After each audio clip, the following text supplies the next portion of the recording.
Welcome in my YouTube channel study with शरण IAS। आज का हमारा विषय है महासागरीय धाराएं। महासागरीय धाराएं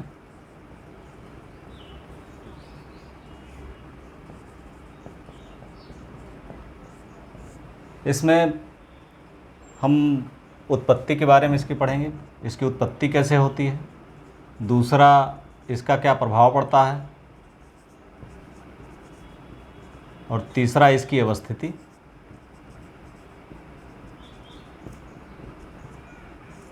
और ये गर्म धारा है ठंडी धारा है। तो सबसे पहले हम उत्पत्ति के बारे में जान लेते हैं। धरती पूरे पृथ्वी पर ध्रुवों पर लगातार ठंडा टेम्परेचर रहता है और भूमध्य रेखा पर गर्म टेम्परेचर रहता है। ऐसे में भूमध्य रेखा को हमेशा गर्म होते होते बहुत गर्म हो जाना चाहिए और ध्रुवों को ठंडा हो जाना चाहिए, लेकिन ऐसा होता नहीं है।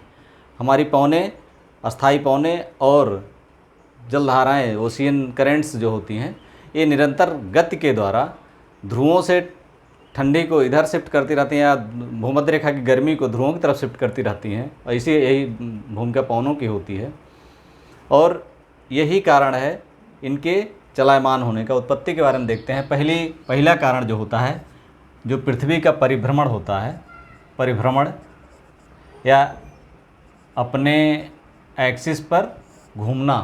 हम जानते हैं कि पृथ्वी पश्चिम से पूर्व की ओर घूमती है। स्थल भाग तो पृथ्वी के साथ घूमता रहता है, लेकिन जलीय भाग स्थल भाग से पिछड़ जाता है और उसके विपरीत दिशा में चलने लगता है और एक करंट पैदा होती है भूमध्य रेखा पर, जो पूर्व से पश्चिम की ओर चलती है। हम देखते हैं कि ध्रुवीय रेखा पर ये करंट जो चलती है पूर्व से पश्चिम की ओर, यहाँ भी पूर्व से पश्चिम की ओर ये चलने लगती हैं। इसके अलावा तापमान हम जानते हैं भूमध्य रेखा सबसे ज़्यादा टेम्परेचर भूमध्य रेखा पर होता है। भूमध्य रेखा पर जो टेम्परेचर होता है लगातार पूरे साल सूर्य वहाँ सिर पर लंबवत चमकता है और तापमान ज़्यादा रहता है और ध्रुवों पर तापमान कम रहता है। ऐसे में तापमान ज़्यादा होने से जो जल होता है समुद्र का वो फैलता है। फैलने से वो ऐसे क्षेत्र की तरफ जाता है जहाँ उसको जगह मिलती है और ध्रुवों की तरफ हमेशा ठंडा रहता है और वहाँ ठंडे की वजह से जल सिकुड़ता है और जगह बनती है और एक धारा जो भूमध्य रेखा से ध्रुवों की तरफ चलने लगती है। ध्रुव चूँकि गर्म होते हैं, भूमध्य रेखा चूँकि गर्म होती है और ध्रुव ठंडे होते हैं, भूमध्य रेखा से जो भी धाराएँ ध्रुवों की तरफ चलेंगी, चाहे यहाँ से उत्तर की तरफ चले चाहे यहाँ से दक्षिण की तरफ चले, ये हमेशा गर्म ही होती हैं क्योंकि भूमध्य रेखा गर्म होती है। और ध्रुवों की तरफ से जो भी धाराएं आती हैं वो ध्रुव चूँकि ठंडे होते हैं इसलिए वो धाराएं ठंडी होती हैं। परिभ्रमण के अलावा ताप हो गया। ताप के अलावा दाब भी इसका ओशियन करंट्स के मूवमेंट का कारण होता है। दाब हम जानते हैं, दाब अगर जहाँ ज़्यादा रहेगा वहाँ तल नीचा हो जाएगा, जल का तल, और दाब जहाँ कम रहेगा वहाँ जल का तल ऊँचा रहेगा, तो ऊँचे तल से नीचे तल की ओर धाराएँ चलने लगती हैं। वर्षा इसको इफ़ेक्ट करती है। जहाँ भूमध्य रेखा पर वर्षा ज़्यादा होती है, ऐसे में वहाँ से जहाँ वर्षा कम होती है, वर्षा होने से जल का तल ऊंचा हो जाता है और वर्षा जहाँ कम होती है वहाँ जल का तल नीचा रहता है। ऐसे में भूमध्य रेखा से पवनें चलने लगती हैं, धाराएँ ऐसी जगहों, ऐसी दिशा में चलने लगती हैं जहाँ पर जल का तल नीचा हो। इसके अलावा ताप हो गया, दाब हो गया, वर्षा हो गई, परिभ्रमण हो गया, और इसके अलावा और बहुत से कारण हैं। अस्थाई पवनें होती हैं, अधिकतर जो अस्थाई जलधारा होती है, समुद्री धारा होती है, वो अस्थाई पवनों का अनुसरण करती है। और यहाँ देखते हैं कि ये पछुआ पवन है, इसके अनुसार ये करंट लगातार चलती रहती है। इसी तरह से अगर हम यहाँ देखें तो गल्फ स्ट्रीम जो आगे जाती है तो नॉर्वे की तरफ तक चली जाती है, तो वो पछुआ पवन के प्रभाव से ही पहुँचती है। अस्थाई पवनों का अनुसरण अधिकतर जो जलधाराएँ हैं वो करती हैं। इसके अलावा प्रभाव के बारे में अगर देखते हैं तो प्रभाव जो इसका होता है, इसके प्रभाव में सबसे पहला प्रभाव जो होता है, जहाँ ठंडी धाराएँ और गर्म धाराएँ मिलती हैं, ठंडी धारा प्लस गर्म धारा जहाँ मिलती है, जैसे यहाँ से लेब्राडोर धारा ऊपर से आती है और यहाँ से गल्फ स्ट्रीम जाती है और न्यू फाउंडलैंड द्वीप के पास ये दोनों धाराएं मिलती हैं और इसके मिलने से एक ऐसा मत्स्य क्षेत्र बनता है, चूँकि यहाँ पर ठंडी धाराएं प्लवक लाती हैं, प्लैंकटन लाती हैं और प्लैंकटन के डेवलपमेंट की स्थिति यहाँ बनती है, कोहरा छाया रहता है और जहाँ दोनों धाराएं मिलती हैं वहाँ कोहरा छाया रहता है और प्लवकों के डेवलपमेंट की या उनके बढ़ने की संभावना यहाँ ज़्यादा होती है, अनुकूल परिस्थिति होती है और इन प्लवकों को मछलियाँ खाती हैं, इन मछलियों को बड़ी मछलियाँ खाती हैं और एक मत्स्य क्षेत्र का विकास होता है। ऐसी स्थिति आप यहाँ देख सकते हैं। यहाँ से क्यूराइल धारा और जाती है जापान के बगल से, ऊपर से आती है बेरिंग जलसन से और नीचे से क्यूरोसियो धारा जाती है और दोनों जहाँ मिलते हैं गर्म और ठंडी धाराएं, तो एक मत्स्य क्षेत्र का वहाँ भी विकास होता है। इसके अलावा जो ठंडी धाराएं होती हैं, जैसे लेब्राडोर धारा, अपने जो ठंडी धाराएं होती हैं अपने साथ विशाल हिमखंड को प्लवक जो तैरते रहते हैं, तैरते हुए हिमखंड लाती हैं, जो मीठे जल के बहुत बड़े भंडार होते हैं, लेकिन इनसे जलयानों को खतरा भी होता है। हम जानते हैं टाइटैनिक जहाज लेब्राडोर द्वारा लाए गए एक ऐसे ही हिमखंड से टकराकर टूट गया था। इसके अलावा कई मरुस्थलों के निर्माण में भी इनकी भूमिका है, जैसे पेरू धारा। जब पेरू एक ठंडी धारा है और जब ठंडी धारा यहाँ जाती है तो आर्द्र पवनों के विकास में बाधा उत्पन्न करती है, चूँकि ये यहाँ पर दाब ज़्यादा हो जाता है, आर्द्र पवनों के विकास में बाधा उत्पन्न करती है और एक पेंटागोनिया का मरुस्थल आटाकामा का मरुस्थल जो है यहाँ पर उष्ण मरुस्थल का निर्माण करती है। इसी तरह से हम बेंगुएला धारा को देखते हैं। बेंगुएला धारा यहाँ से ठंडी धारा है, ये चलती है, तो बेंगुएला धारा के प्रभाव से भी ठंडी धारा है, तो ठंडी धारा से ये भी आर्द्र पवनों के विकास में बाधा उत्पन्न करती है और या अनुकूल परिस्थिति नहीं होती है जहाँ पर ये ठंडी धाराएं होती हैं। तो यहाँ इस वजह से यहाँ नामिब मरुस्थल और कालाहारी मरुस्थल का यहाँ भी निर्माण होता है। इसी तरह से यहाँ पर जो फाकलैंड धारा है, फाकलैंड द्वीप के पास से निकलती है, यहाँ पर जो शीतोष्ण कटिबंधीय मरुस्थल है उसका एक निर्माण होता है। इस तरह से मरुस्थलों के निर्माण में भी इनकी भूमिका होती है। और हम जानते हैं कि ये गल्फ स्ट्रीम धारा जो आगे जाती है गर्म धारा है और इसी गर्म धारा के कारण ये पश्चिमी यूरोप का क्षेत्र, पूरा पश्चिमी यूरोप के क्षेत्र में एक अच्छा टेम्परेचर बना रहता है और साल भर आर्द्र पवनों के यहाँ विकास के कारण साल भर ये वर्षा प्राप्त करता है। और नार्वे ये जो गल्फ स्ट्रीम की नॉर्वेजियन करंट के रूप में आगे बढ़ती है, नार्वे में सबसे ज़्यादा लाभ की स्थिति में नार्वे रहता है और ध्रुवों के या ध्रुवीय क्षेत्र के करीब होने के बाद भी यहाँ पर स्थिति अनुकूल होती है। रूस का मुर्मुस्क बंदरगाह जो ध्रुवीय क्षेत्र में लगभग स्थित है और उसको हमेशा बर्फ़ से जमे रहना चाहिए, लेकिन वो साल भर खुला ही रहता है। इस तरह से इन करेंट्स की बहुत बड़ी भूमिका होती है। अब ये देखते हैं कि इनकी मूल अवस्थिति क्या है, कौन सी धाराएं गर्म हैं, कौन सी ठंडी हैं। सबसे पहले अटलांटिक महासागर की धाराओं को देखते हैं। अटलांटिक महासागर की धाराओं में अगर हम देखते हैं तो ये भूमध्य रेखा है, ये भूमध्य रेखा है। भूमध्य रेखा पृथ्वी के परिभ्रमण के कारण एक विषुवतीय करंट पैदा होती है विषुवत रेखा के आसपास, लेकिन ये रास्ते में जो दक्षिण अमेरिका का ये उभरा हुआ पार्ट है, ये रास्ते में आने का ये यहाँ से मुड़ती है जो विषुवतीय करंट है और आगे यहाँ पर ये एंटीलीज धारा के रूप में आगे बढ़ती है कैरेबियन सी में, और जब कैरेबियन सी से गुल्फ ऑफ मैक्सिको प्रवेश करती है और पुनः ये बाहर निकलती है फ्लोरिडा जलसंधि से, तो फ्लोरिडा धारा के रूप में आगे बढ़ती है और आगे बढ़कर यही धारा गल्फ स्ट्रीम के रूप में डेवलप होती है। गल्फ स्ट्रीम एंटीलीज धारा कहाँ होती है? एंटीलीज धारा कैरेबियन सी में, इसे एंटीलीज धारा कहते हैं, जो विषुवतीय धारा है। एंटीलीज धारा ये विषुवतीय चूँकि धारा विषुवत रेखा की तरफ से आ रही तो कैसी धारा होगी?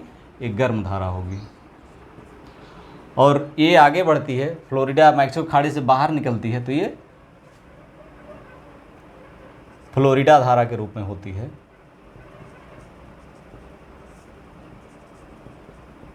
तो ये होती है, ये भी गर्म है और यही फिर गल्फ स्ट्रीम के रूप में आगे बढ़ जाती है।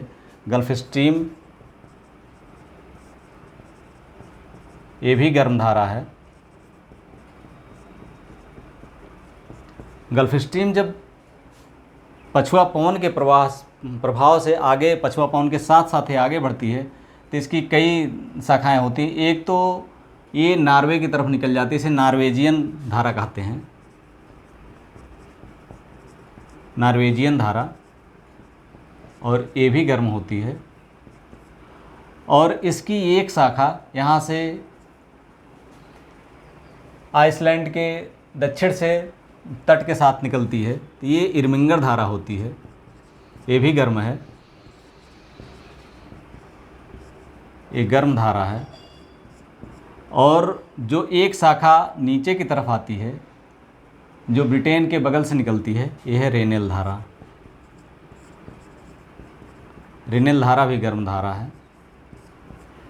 इतनी धाराएं विषुवतीय धारा आगे चल करके एंटीलीज धारा के रूप में, फिर फ्लोरिडा धारा के रूप में, गल्फ स्ट्रीम के रूप में, आगे चलकर नॉर्वेजियन करंट के रूप में, इरमिंगर धारा के रूप में, पुनः रेनेल धारा के रूप में, इतनी धाराओं के रूप में, गर्म धारा के रूप में एक ही करंट बनी रहती है।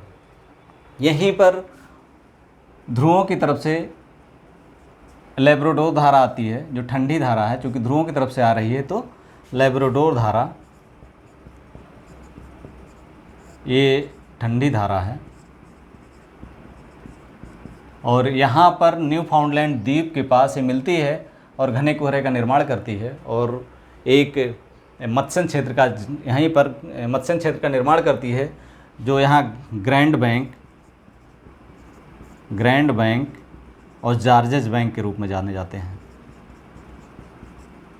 जॉर्जेस बैंक के रूप में यहाँ पर व्यापक रूप से मत्स्य किया जाता है। अब हम आते हैं एक धारा जो और इधर से आती है और यहाँ आगे बढ़ती है, ये कनारी धारा है, जो ठंडी धारा है। कनारी धारा एक कैसी धारा है? ठंडी धारा है। चूँकि इधर से आते समय इसमें, चूँकि ये ध्रुवों की तरफ से रुख हो जाता है और काफ़ी यात्रा है, चूँकि ये गल्फ स्ट्रीम की ही ये जो सर्किल बनता है गल्फ स्ट्रीम का ही सर्किल है, लेकिन काफ़ी समय होने के बाद भी यहाँ से वातावरण की जो ठंडी होती है प्राप्त करती है, और ये एक ठंडी धारा के रूप में कुछ बहुत बड़ी दूरी नहीं होती है, लेकिन एक छोटी धारा के रूप में ये कनारी धारा अपनी उपस्थिति दर्ज कराती है ठंडी धारा के रूप में। और एक ध्रुवों की तरफ से, आर्कटिक ओशन की तरफ से एक धारा और आती है, ये यहाँ आती है, और इसे पूर्वी ग्रीनलैंड, चूँकि ग्रीनलैंड के पूर्वी तट से आती है, तो इसे पूर्वी ग्रीनलैंड धारा कहते हैं। पूर्वी ग्रीनलैंड धारा ये कौन सी धारा है? चूँकि ध्रुवों की तरफ से आ रही थी, ये ठंडी धारा है। ठीक, ये हो गई उत्तरी अटलांटिक की धाराएं हो गई, जो कई बार एग्जाम में पूछी जाती हैं और अक्सर इसमें यहाँ से क्वेश्चन रहते ही रहते हैं। अब हम देखते हैं दक्षिणी अटलांटिक की धाराओं के बारे में।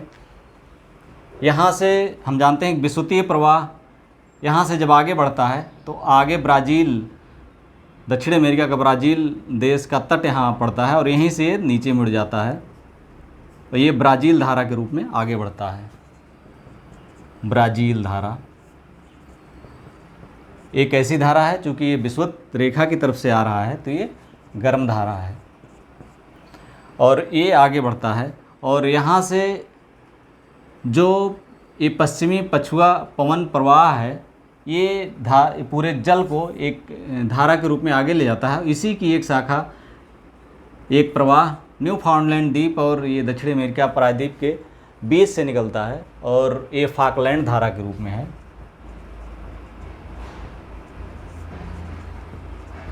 चूँकि ये ध्रुवों की तरफ से नीचे से ऊपर जा रहा है, इसलिए कैसी धारा होगी? ठंडी धारा है। इसी तरह से इसी पछुआ पवन प्रवाह से एक शाखा आगे बढ़ती है और दक्षिण अमेरिका के दक्षिण अफ्रीका के तट के सहारे आगे बढ़ती है और अंत में जाकर के विषुवतीय प्रवाह में आगे मिलती है। तो ये धारा चूँकि नीचे से आ रही थी, ठंडी धारा है, बेंगुएला धारा है। कौन सी धारा है? बेंगुएला धारा। कैसी धारा होगी ये? कैसी धारा होगी? चूँकि नीचे से जा रही है तो ये ठंडी धारा होगी। और प्रतिविस्वतीय प्रवाह एक बनता है, विस्वतीय प्रवाह के प्रतिरोध में एक प्रतिविस्वतीय प्रवाह बनता है, उसी का एक भाग होता है जो गिनी तट पे आता है। यहाँ से प्रतिविस्वतीय प्रवाह का एक भाग बनता है, तो ये गिनी तट पर एक धारा के रूप में बनता है। तो ये गिनी धारा जो गर्म धारा है, गिनी धारा एक गर्म धारा है। ये हो गए दक्षिणी अटलांटिक की धाराएं हो गई। अब प्रशांत महासागर की धाराएं। प्रशांत महासागर की धाराओं को देखने के लिए हम देखते हैं कि प्रशांत महासागर, चूँकि ये ग्लोब तो है नहीं, तो एक तो हम इस महाद्वीप के इस तरफ देखेंगे, दक्षिण उत्तर अमेरिका के पश्चिम में और जापान के पूर्व वाले क्षेत्र में, ये दोनों प्रशांत के क्षेत्र में आएंगे। इन दोनों क्षेत्रों की धाराएं हम देखेंगे। अगर हम दक्षिणी अमेरिका के पश्चिमी भाग की बात करें तो इसी पश्चिमी पछुआ पवन प्रवाह की, जैसे ये फाकलैंड धारा और बेंगुएला धारा निकलती है, ऐसे ही एक धारा यहाँ से निकलती है जो बहुत महत्वपूर्ण धारा है। इसे पेरू या हम्बोल्ट धारा कहते हैं। कौन सी? पेरू या हम्बोल्ट धारा कहते हैं। एक ऐसी धारा होगी, चूँकि ये नीचे से जा रही है, ध्रुवों की तरफ से जा रही थी, ये होगी ठंडी धारा। ठीक, इसी ठंडी धारा के कारण यहाँ पर एंके बीज मछलियाँ काफ़ी पाई जाती हैं। लेकिन जब यहाँ पर अल्नीनो प्रभावी होती है और पेरू धारा, अल्नीनो चूँकि गर्म धारा है और पेरू धारा प्रभावी नहीं हो पाती है, तल के नीचे रह जाती तल से, तो यहाँ पर मत्स्य क्षेत्र प्रभावित होता है। मत्स्य क्षेत्र प्रभावित होता है और मत्स्य क्षेत्र ही नहीं, जो हमारा मानसूनी, चूँकि भारत एक मानसूनी देश है, तो मानसून जो भारत में प्रवाहित होता है, उस चूँकि यहाँ कम ताप बनता है और इस कम दाब बनता है गर्म धारा के कारण। कम दाब के कारण जो अधिक दाब से जो प्रेशर मानसून पर दबाता था, भारत में आने के लिए प्रेशर करता था, वो अब ढीला होता है और मानसून रिलैक्स होता है और 20 से 30% कम बारिश होती है भारत में। इसके बाद अगर हम यहाँ की बात करें तो यहाँ से देखते हैं, ऊपर चुक्सी सागर है, नीचे बेरिंग सागर है। इसी बेरिंग जलसंधि से एक धारा आती है जिसे क्यूराइल धारा कहते हैं। चूँकि ये ध्रुवों की तरफ से आती है तो क्यूराइल धारा, ये ध्रुवों की तरफ से आती है, तो ये है क्या? इसी धारा है, ठंडी धारा है।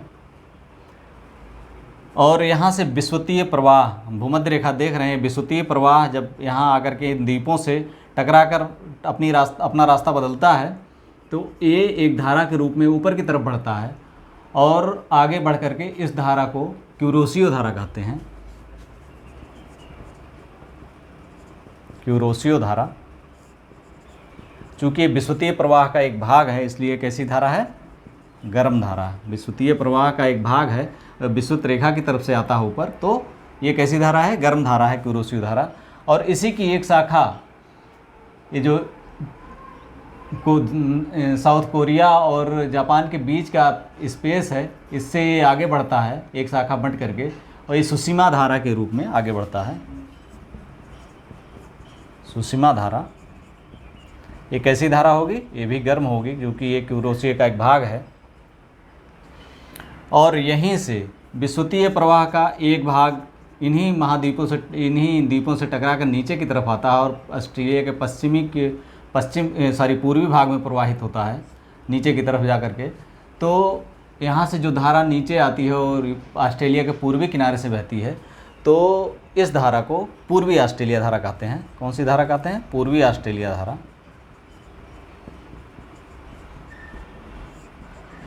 ये कैसी धारा होगी? चूँकि विषुवत रेखा की तरफ से आ रही है, तो कैसी धारा होगी? ये गर्म धारा होगी। इसके अलावा एक धारा, एक तो बेरिंग सागर से इस तरफ आ जाती है जापान की तरफ, इसे क्यूरोसियो कहते हैं। एक धारा ये कैलिफोर्निया के तट की तरफ रहती है। ये भी धारा ठंडी होती है, चूँकि ऊपर की तरफ से आती है, तो कैलिफोर्निया धारा, ये भी प्रशांत महासागर की धारा है। कैलिफोर्निया धारा, ये कैसी धारा होगी? ये ठंडी धारा होगी, चूँकि ऊपर से आती है ध्रुवों की तरफ से। अब आते हैं हिंद महासागर की धाराओं पर। हिंद महासागर में विषुवतीय पवनों का बहुत महत्वपूर्ण भाग होता है, और यहाँ से जो विषुवतीय धारा है, ये जो पश्चिमी पछुआ पवन है, इसी पवन प्रवाह से एक शाखा आगे निकलती है, ऑस्ट्रेलिया के पश्चिमी तट से टकरा करके आगे बढ़ती है। चूँकि स्नीचे पश्चिमी पछुआ पवन का ही एक भाग होता है, तो पश्चिमी ऑस्ट्रेलिया धारा के रूप में आगे बढ़ती है। पश्चिमी ऑस्ट्रेलिया धारा के रूप में आगे बढ़ती है। ये हिंद महासागर की धाराओं को देखते हैं। पश्चिमी ऑस्ट्रेलिया धारा एक कैसी धारा होगी? पश्चिमी ऑस्ट्रेलिया धारा एक ऐसी धारा होगी, एक ठंडी धारा होगी, क्योंकि ये इसी पछुआ पवन प्रवाह से आगे बढ़ता है, तो ये ठंडी धारा होगी, पश्चिमी ऑस्ट्रेलिया धारा। जबकि पूर्वी ऑस्ट्रेलिया धारा जो विषुवत रेखा से नीचे की तरफ आती है, कैसी धारा है? ये गर्म धारा है। और यही धारा जब आगे बढ़ करके महाद्वीप के भागों से चक्कर लगा करके जब आगे आती है, तो मेडागास्कर के पास दो भागों में टूटती है। एक तो मोजाम्बिक और मेडागास्कर के बीच से आती है, तो ये मोजाम्बिक धारा होती है। मोजाम्बिक धारा ये कैसी धारा होगी? क्योंकि ये ऊपर की तरफ से आ रही है, विषुवत रेखा की तरफ से आ रही है, तो ये गर्म धारा होगी। और दूसरी धारा जो होती है, ये मेडागास्कर के बगल से आती है, तो ये मेडागास्कर धारा हो गई।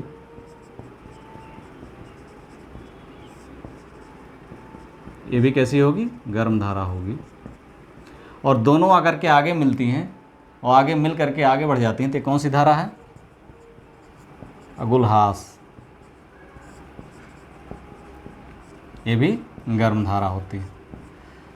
इस तरह से जो एक धाराओं का बार बार पूछे जाने का जो परीक्षाओं में क्रम है, इससे आप अच्छी तरह समझ गए होंगे धाराएं कैसे बनती हैं, उनका क्या उपयोग है, और वो कहाँ कहाँ है, कौन सी धारा गर्म है, कौन सी ठंडी है, गर्म है तो क्यों ठंडी है, गर्म है और ठंडी है तो क्यों ठंडी है, ये चलती कैसे हैं, क्यों चलती हैं, ध्रुवों से क्यों चलती हैं, भूमध्य रेखा से ध्रुवों की तरफ क्यों चलती हैं, और ध्रुवों से भूमध्य रेखा की तरफ क्यों चलती हैं, ये आप अच्छी तरह समझ गए होंगे। और वीडियो आपको कैसा लगा कमेंट में अवश्य बताइएगा। Thank you.